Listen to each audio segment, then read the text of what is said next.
ओम शांति। अभी ये दुनिया कलयुगी रात चल रही है।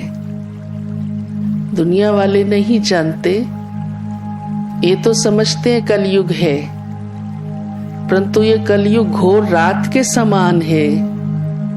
और जैसे रात पूरी हो जाती है, अवश्य सवेरा आता ही है, ये अटल नियम है। ऐसे ही बाबा कहते हैं ये कलयुग पूरा होने वाला है। धीरे धीरे ये चला ही जाएगा और सतयुग आएगा, क्योंकि भगवान आया ही इस धरा पर सतयुग लाने के लिए है।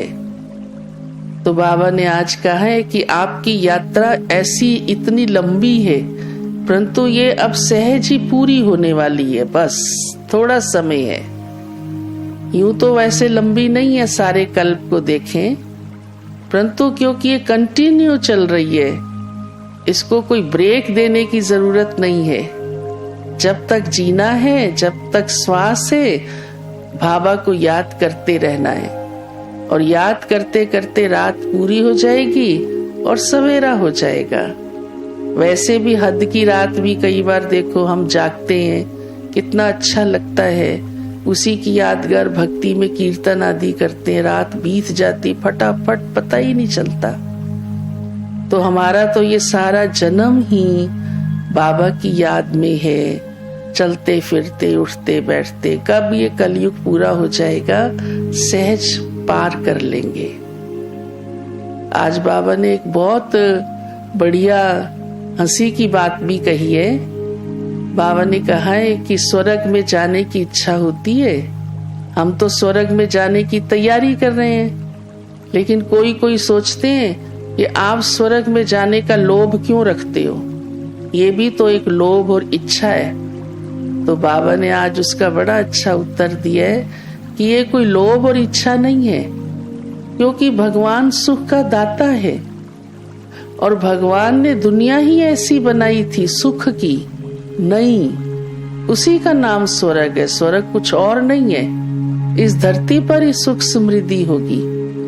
तो बाबा के हम बच्चों को कोई ऐसा लोभ या इच्छा नहीं है, लेकिन क्योंकि हमारा जीवन ही भगवान ऐसा बना रहा है, हमें मनुष्य से देवता बना रहा है, तो देवता माना ही जिसके अंदर अच्छे गुण, अच्छे लक्षण हो। आज इसीलिए वो नहीं रहे तो दुख हो गया, यही कारण है।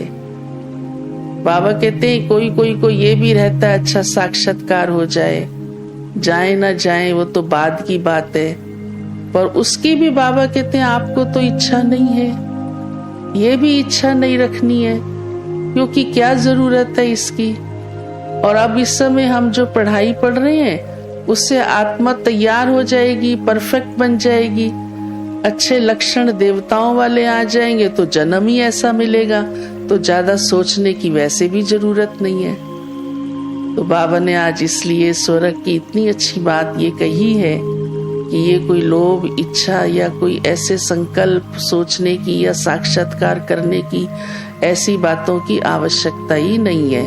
वैसे भी कहा जाता है जैसा कर्म वैसा फल। तो जब भगवान हमें इतनी ऊंची पढ़ाई पढ़ा रहा है, हमारे कर्मों को ही इतना ऊंचा कर रहा है, तो उसका परिणाम ही यही होगा कि जीवन सुखमय होगा, ये दुनिया सुखमय बन जाएगी।